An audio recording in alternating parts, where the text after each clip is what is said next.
Hello everybody, my name is Lenska with Lenska Realty, and this is May's edition of San Diego Real Estate Market Update 2020. I am a real estate investor and broker and make sure to work for you so your bottom line improves in representing investors and also working with buyers and sellers, besides having many educational events and market updates and other real estate updates. So check out my YouTube channel and don't forget to subscribe. This is a market update, not a marking timing and not what will come in the future. I want you to look at the stats and graphs and facts I'm presenting. I always say it's not fortune telling, it's fortune building. So we're supposed to have already a little recovery because the stay-at-home orders have been lifted. So how are we doing with this recovery? And yes, we're all clear on, even the Chairman Powell admitted that both the depth and duration of the economic downturn are extraordinarily uncertain. So the Federal Reserve is going to pick winners and losers. The only thing is they are not buying stocks yet. They have been printing money to buy up mortgages, they bail out corporations, equity funds, and helping many people. At least this time, Main Street received $1,200.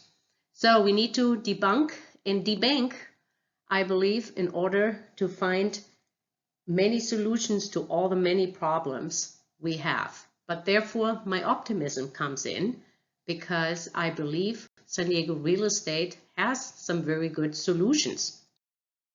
So here's just how the Fed is helping, or I should say the government. We have a big, huge CARES Act, about $2.3 trillion, and I believe this will be the beginning of probably up to $8–9 trillion of relief or stimulus, whatever you want to call it.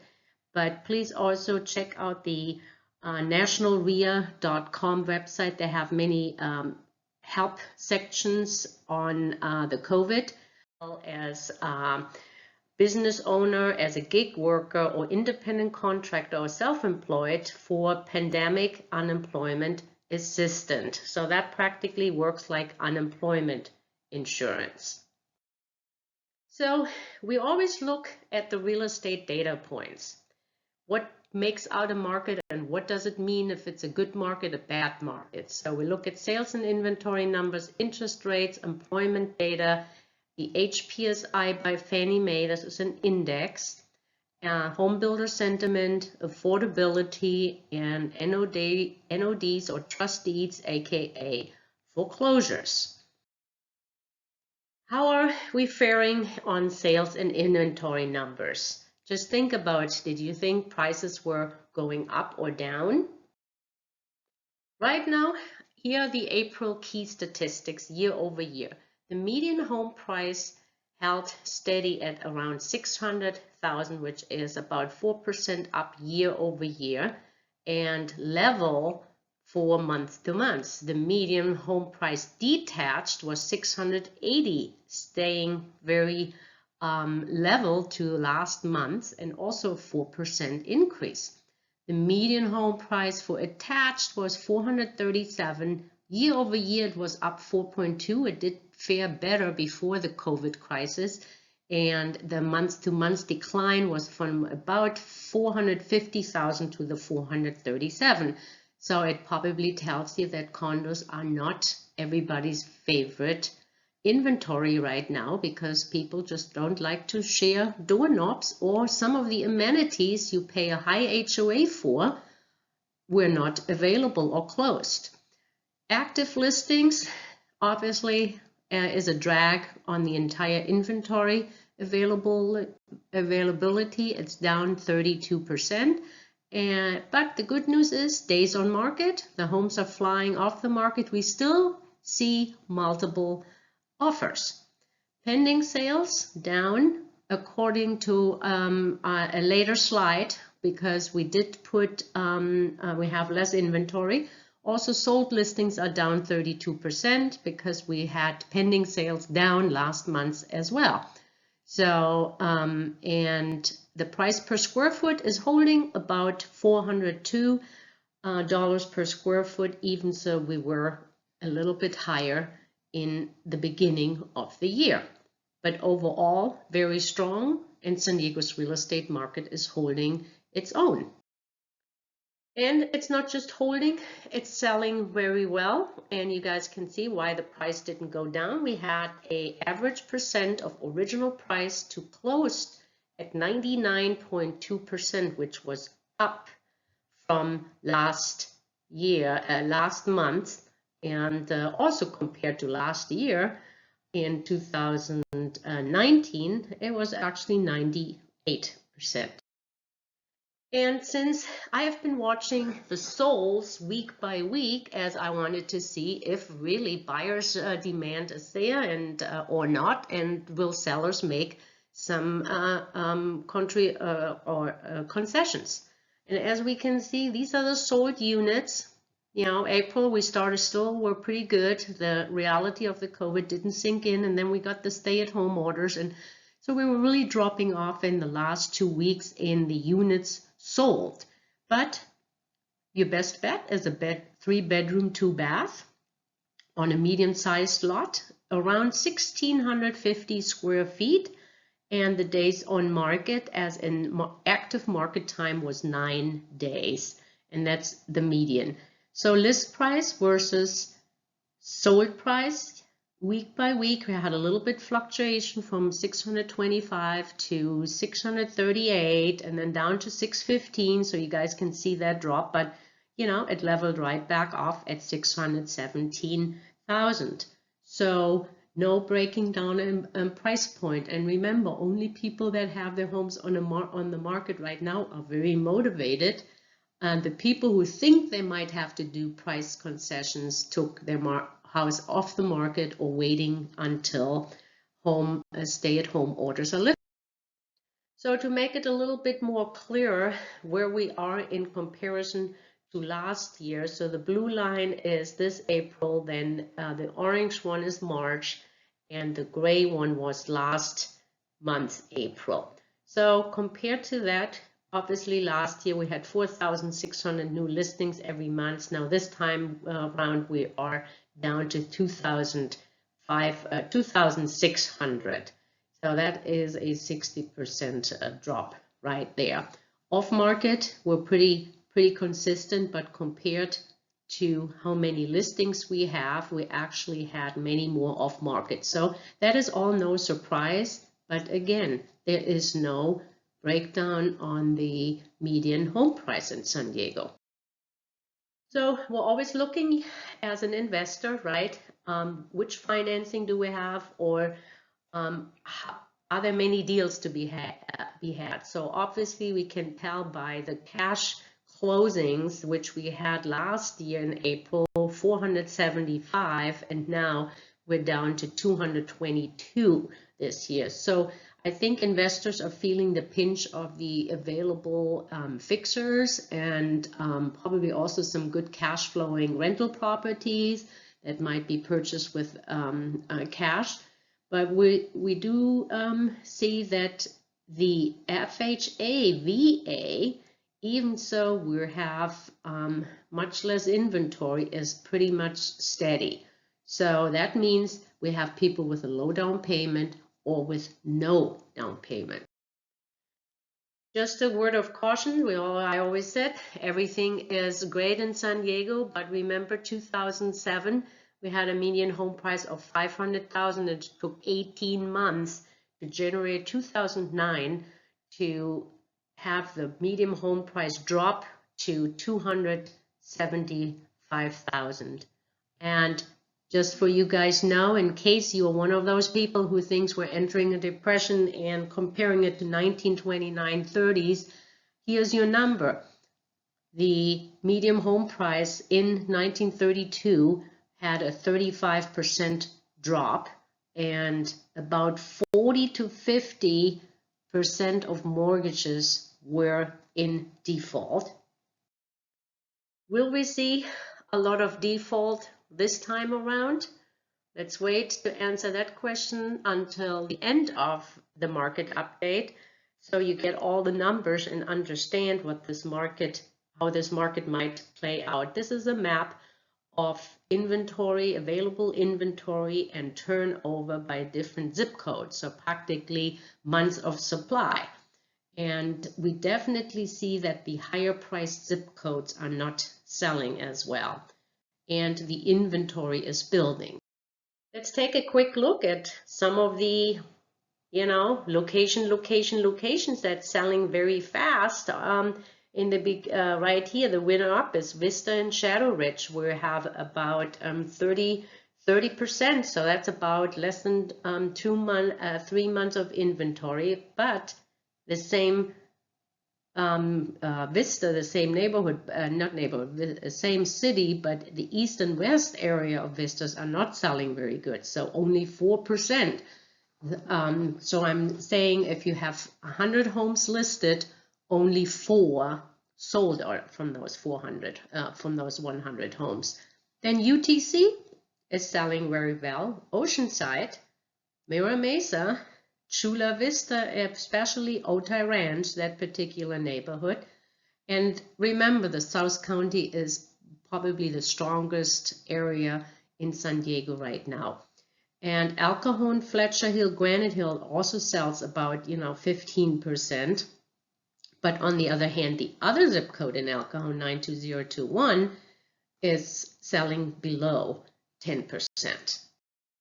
Now, great locations, more inventory. Here you're kind of a little bit your losers. This is the 10%, so these are clearly under 10%. So you see Rancho Santa Fe, we have about 160 active listings, and they sold 2 houses out of those. So then in Cardiff, they didn't even have 1 house that sold in April. Del Mar is challenged with just 5.5%. Golden Hill, Rancho Bernardo, and I believe Rancho Bernardo probably is not selling as good because there are a lot of retirement 55 plus communities in there. So Oceanside, Fire Mountain is also not selling very well, where all the other Oceansides is selling much better. And to my surprise is Carlsbad. That needs to be investigated, what's going on, because there are good jobs. It's a great city. It's a great school district. Mortgage rates, interest rates. I don't have to tell you that rates are at historic lows, that the FHA 30-year fix is under 3%, 2.875.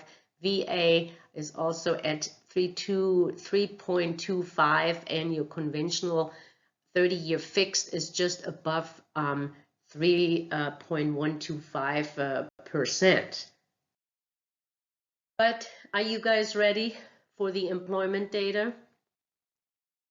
Say a graph is worth 33.5 million jobs. By the way, as of today, this morning, I should have changed it, but I wanted to make a point that we're in such fast-moving times, so we're up to 36 million jobs, and we're talking only people that have filed for unemployment. We're not talking about the part-time, the underemployed. They can't make up their mind if they want to file. Plus, remember in the beginning, I said to you, self-employed brokers, real estate agents, Uber driver, Lyft, anybody could file for the PUA, the Pandemic Unemployment Assistant. So we definitely shot up right here. The unemployment reached 25% during the Great Depression, and in the last big recession, in the Great Recession, 2007-8, it reached about a 12% unemployment. How fast will we rehire people back? Obviously, people are concerned that are being rehired, because right now what we're seeing that the savings rate is up to 13.1% from 8.0% in February and 7.7% in January. So does it mean this is some dry powder to future spending or precautionary savings? So remember all the hoarding that's going on, and you know what people, they buy only what people need and not what they want, and that is kind of a change in our behavior and in hard times. So delivery services are the big winners, consumer staples like toilet paper, food and medicine, Netflix, and obviously alcohol in all shapes and forms. My neighbor just told me he's carrying in 2 6-packs of beer. He said he has all his medication and alcohol will clean hands too. So here we go. Definitely the world will be a different place because many people work from home. They're more isolated, but technology keeps us connected. So Zoom is one of the big winners, and it will still drive stocks and real estate. As you know, 70% of America's GDP is consumer spending. So here it is. Unemployment rate in San Diego went from 4.1% in March to 25% in April. Yes, even I need to take a deep breather. So where are the hardest hit areas? Sandak found that areas of the county with the highest concentrations of unemployed people are Logan Heights, National City, the College area, San Isidro, and Golden Hill, which all are practically saying it's a 33% average unemployment. But on the other side, on the recovery side, on the good news side, is best performing states. And California doesn't fare too bad right now. And we have nationally, the year-over-year home price change was about 4.5%. So no states posted an annual decline in home prices in March 2020 so far. The states with the highest increases year-over-year were Idaho, Arizona, and New Mexico. Here we are. San Diego makes the list, and as one of the big winners, the best performing metros. These large cities continue to experience price increases, with San Diego leading the way at 5.2%, followed by Washington, D.C. at about 5.1% year over year. Now, here we are. How our employment is figured and how our real estate market will fare will probably depend on how many gig workers and Airbnb hosts are going to do. So there's an interesting article in the Wall Street Journal about a bargain with the devil, because a lot of overextended Airbnb hosts are struggling right now because their cash flow was based on receiving that higher vacation rental, short-term rental income. If they're turning their rental units into long-term, they will not cash flow. So there was a study done that found that 31% of adults, about 78 million people, participate in the gig economy. This has serious ramification on the economy, the job market, and employment figures. And if that is the case, you have to have a job to qualify for a mortgage, to buy a house, to buy an investment property, a vacation home.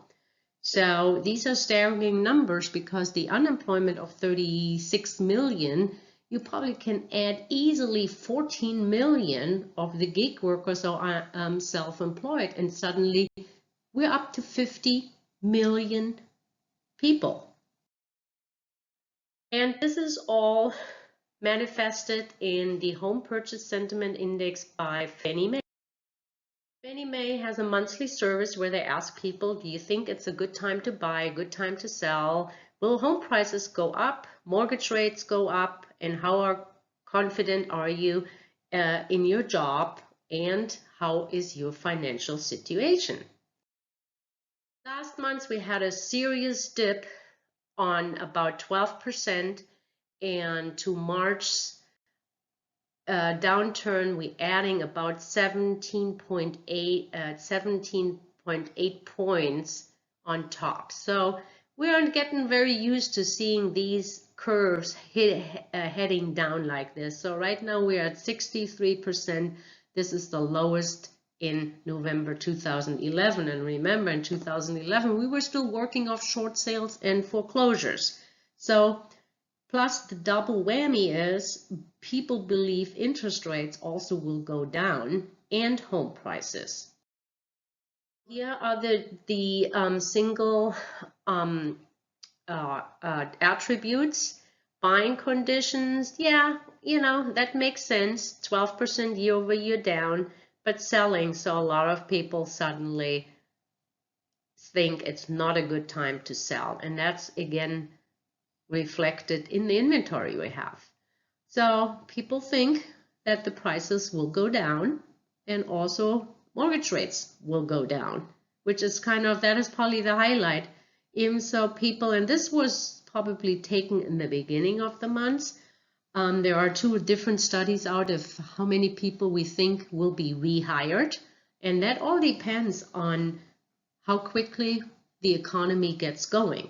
So the change in household, obviously that is a big number. We have never seen it. So only 20% think their income is significantly higher, and 21% say it's significantly lower. So, and that is the change year over year at minus 23.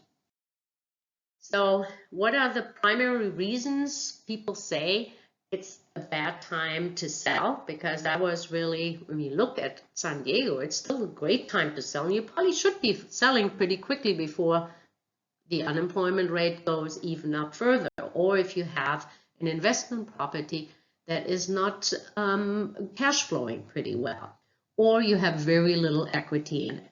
So 47% said unfavorable economic conditions, and that is true. GDP is down, most businesses are closed, and we have a lot of unemployment. And 16% says low home prices. Okay, so they already feel buyers demand a discount. 9% says difficult for buyers to qualify. Yes, indeed, because the banks already tightened up their lending criteria. And then unfavorable mortgage rates. We do see a lot of ups and downs in the mortgage rates depending on how busy the lenders are. Also, don't forget, many people have living on the edge. There is, even before the pandemic, more than half of the US households said they would not be able to cover expenses for more than 2 months if they lost their main source of income. So we're just about 2 months in May, right? So we will see if, when the unemployment insurance end of July expires, what will happen then. So I estimate we will see another stimulus or relief bill, hopefully for the working people as well as maybe homeowners, to extend the forbearance program. Oh, speaking about forbearance, here we are. Forbearance grew again, and we're very close to 8%.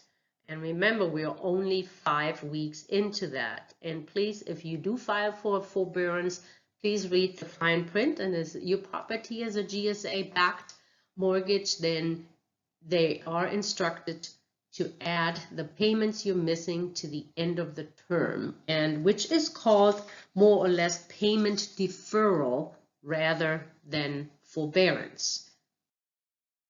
And no wonder, with expenses rising, can't do the fun stuff we used to do, and possibly being afraid that you can't pay your mortgage or your rent, or losing your job, or your health is not as good. So the World Uncertainty Index globally was so high, it was actually twice as high as at the September 11, which is surprisingly. But remember, before that, look, we already had that spike up, and this whole crisis pretty much put fire on all the issues we had before the crisis. That would be another market update, but here we go for the apartment rents that are being paid.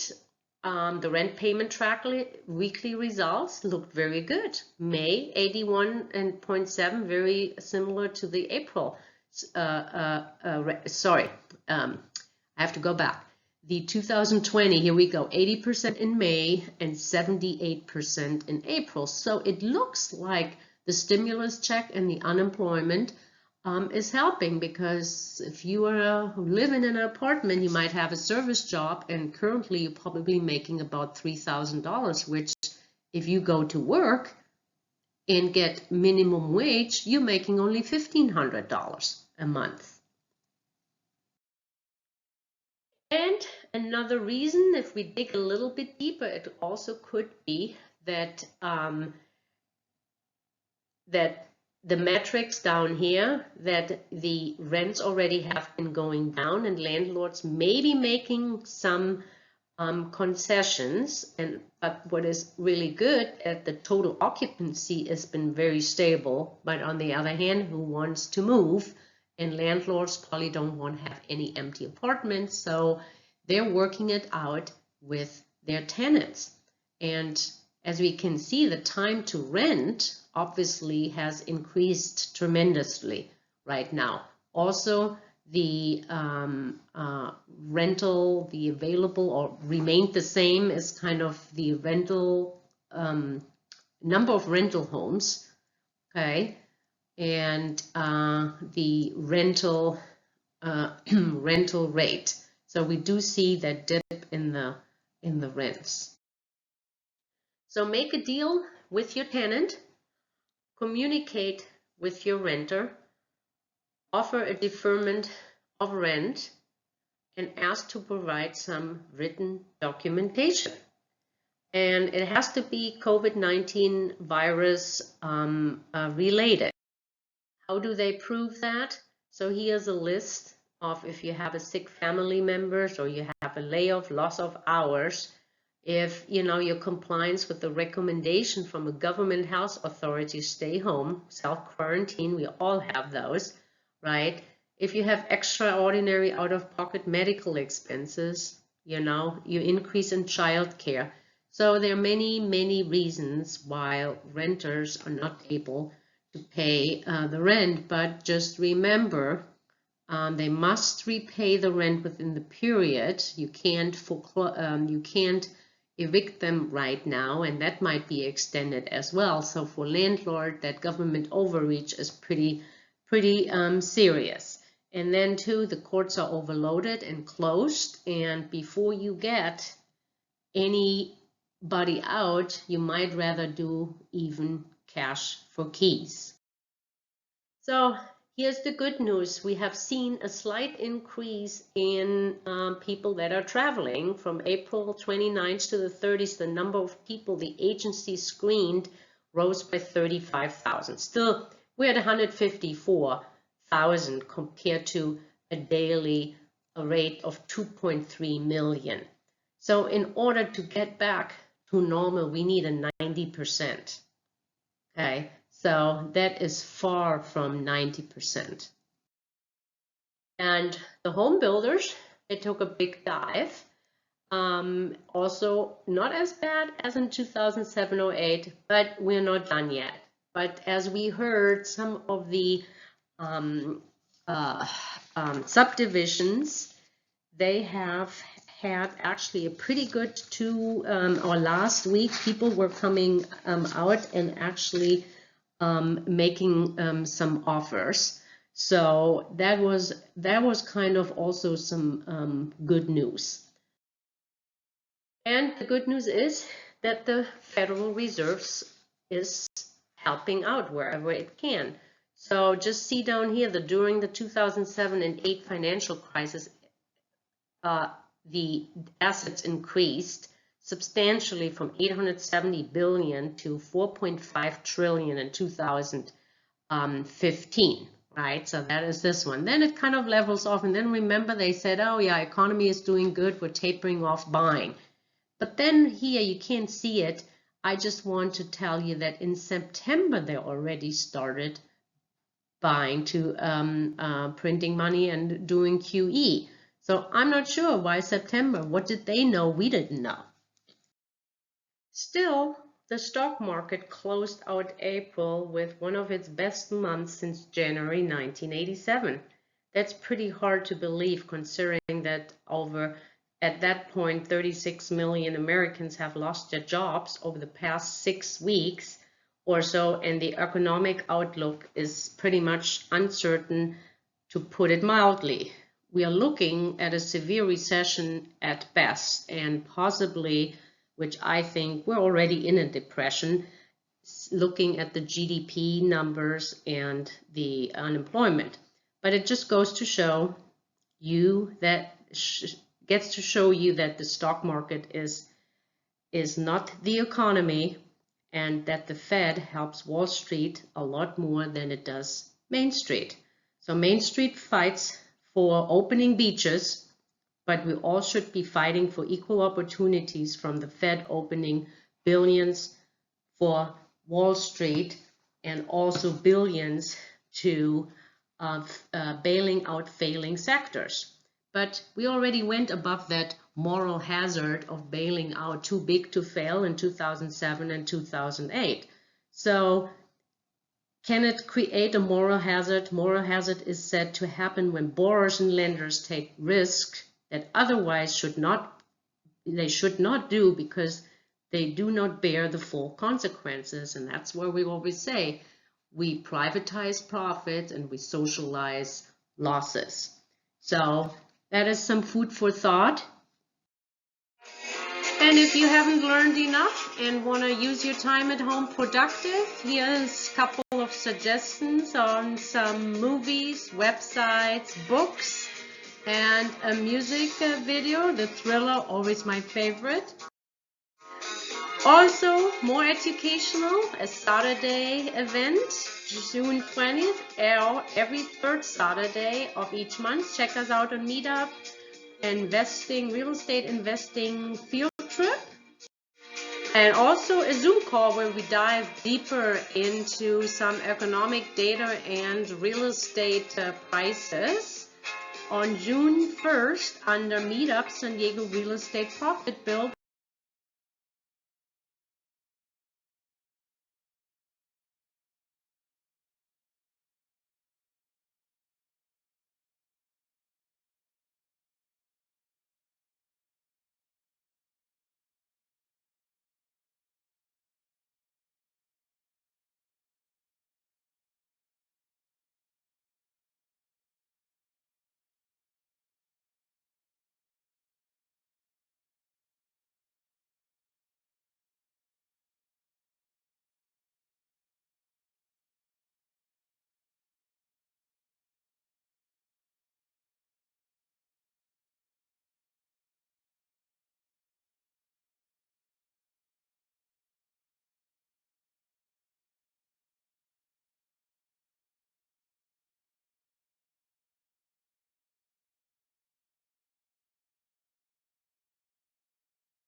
Thank you for listening. Live long and live prosper. Take your vitamins, drink your orange juice, and keep working out, because to your health and to your wealth,